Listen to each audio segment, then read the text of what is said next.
Imperial #1 was released few days ago, presenting the first chapter of 4 issues run, featuring world breaker Hulk. The book opens in the Andromeda Galaxy, with a spaceship coming out of a portal at Gateway 231b. The ship carries Bruce Banner, Amadeus Cho, and Jennifer Walters on their way to attend the funeral of Banner's son, Hero Kala. Jennifer asks Banner why he decided to bring them, and Banner says, because they are family, and because his son is dead. They reach their destination and land on planets Sakaar and Nevo, which is not the same old Sakaar on which Planet Hulk run took place.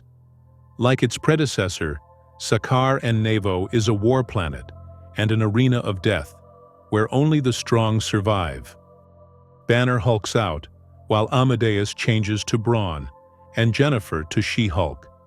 The Sakaaran warrior addresses Hulk as the Great One, and tells him that the people have missed him. Hulk finds the planet on fire and rioting, when it should be in mourning for the fallen king, Hero Kala. Amadeus suspects that they have missed the funeral, but a Sakaaran gladiator, who just tossed his opponent away, says that what they missed was having a true warrior for a king, instead of having the failed and the fallen Hero Kala. The Sakaaran warrior didn't like what the gladiator said, and tells him that he's a liar, but the gladiator rips him with a swing from his sword, and wonders if any of the Hulks has a word to say about Hero Kala. Hulk says that they have no more words, then knocks the gladiator away, before leaping and landing on him, smashing him down. Hulk asks the gladiator if he has any other words, and the gladiator says mercy, but Hulk tells him that there's no mercy on this planet, and kills him. Hulk addresses the people, and asks if they have forgotten him. The people recognize Hulk as the World Breaker, and kneel down before him.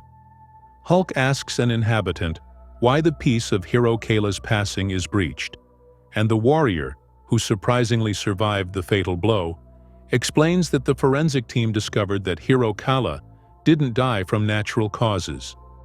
It appears that he was poisoned or murdered, and because being murdered on this planet is the same as being defeated, Hero Kala is no longer the rightful ruler of this world. All his political marriages were annulled, and his former wives vie for the throne, along with every other blood-born son and daughter of Sakaar. Hulk demands answers, and meets the Galactic Council's medics, who explain that Hero Kala was poisoned. The poisons used would be difficult for anyone to detect, and after careful examination, it appears that it wasn't only one poison, but 2 working in tandem. One of the poisons was adaptable to the host, constantly changing to overcome the harness of the victim, and once a weakness was found, the second poison became active, powerful, and unyielding. Hero Kala is the 4th leader, who was killed in the same manner in the last 2 weeks, as someone is apparently targeting these leaders. Later on, Hulk and his friends attend the funeral, where Hero Kala's body is burned. Hulk tells She-Hulk that he needs her to stay on the planet, while he and Amadeus are going with the medic to the council hub to know where the poison came from, and when they know who stands behind this, Hulk is going to throw that person into the nearest black hole. Although this world still recognizes the authority of the World Breaker, the Wars of Succession will resume. Hulk declared a period of 5 days for Hero Kala's 5 wives to mourn, but that peace will not last an hour if someone is not around to remind them of the real power on this world. She-Hulk accepts to stay, but asks Hulk if he is sure he'll be back in 5 days, and Hulk gives her his word that he'll be back by then. Later on at the Galactic Hub, Emperor Jason, the ruler of the Spartax Empire, and the father of Peter Quill, also known as Star-Lord, is informed that his daughter Empress Victoria was also poisoned the way Hero Kala was, but they can't find a cure without identifying the origin of the toxin. Jason tells Peter that if his half-sister dies, then she will be the 4th leader inside the Galactic Council, to mysteriously perish on the eve of their largest meeting in cycles. As soon as the council is assembled and called into session, Jason will lose control of the situation, as it will quickly become political, and they need someone acting on their behalf outside that system. Jason chooses Richard Rider, also known as Nova, for this mission, and sends Peter to meet him. Later on, at an arena where the fighters are robots, Peter tells Richard that his father is offering him a job, but Richard says no, and tells Peter that he's a criminal, and his father is a power-hungry aristocrat. Peter tells Richard that his father will be disappointed, but the offer stands if Richard changes his mind. Meanwhile, Hulk and Amadeus arrive at the galactic hub and meet Jason, where Hulk tells him that his son was one of those killed in a series of murders and wants to get more information. Jason says that his daughter Victoria is lying in stasis and dying a slow death, and will soon join Hero Kala. He invites Hulk and Amadeus to the Galactic Council's meeting as the only representatives of planet Sakaar, and tells Hulk that he's sorry about what happened to his son. Hulk says that his son hated him, but the circumstances do not matter. What matters is that Hulk failed Hero Kala in some way, and now he will never be able to fix it, and this makes him very angry.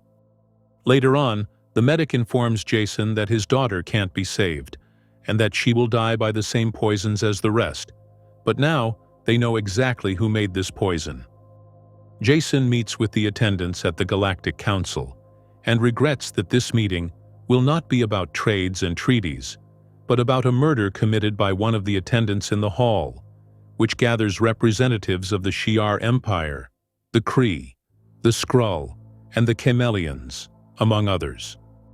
Jason says that the 4 leaders were killed by the same poisons, and this was confirmed by the medical hive of this council. One of the poisons is highly mutable and adaptive, while the other is direct and aggressive, accusing the Skrull and the Kree alliance of making the poisons.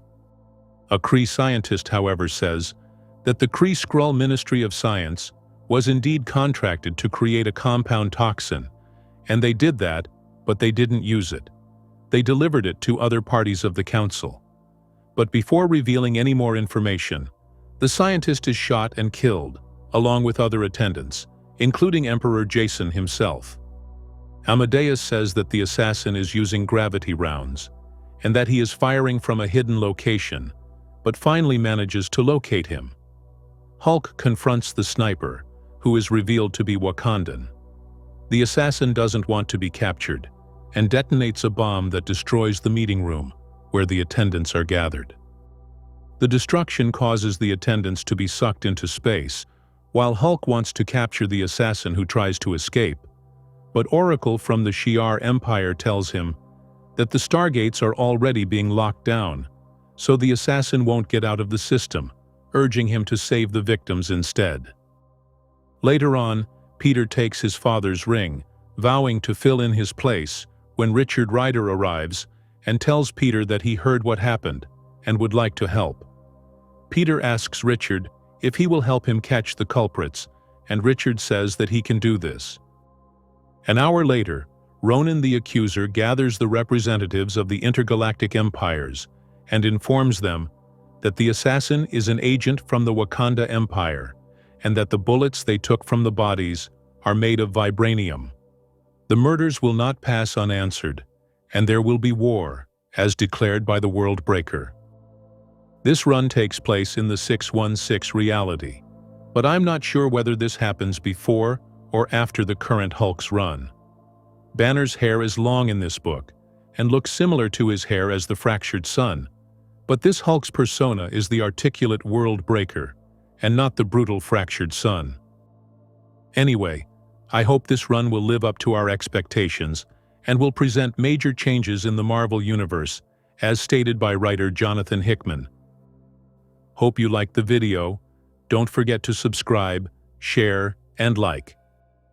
Thanks for watching, and have a nice one.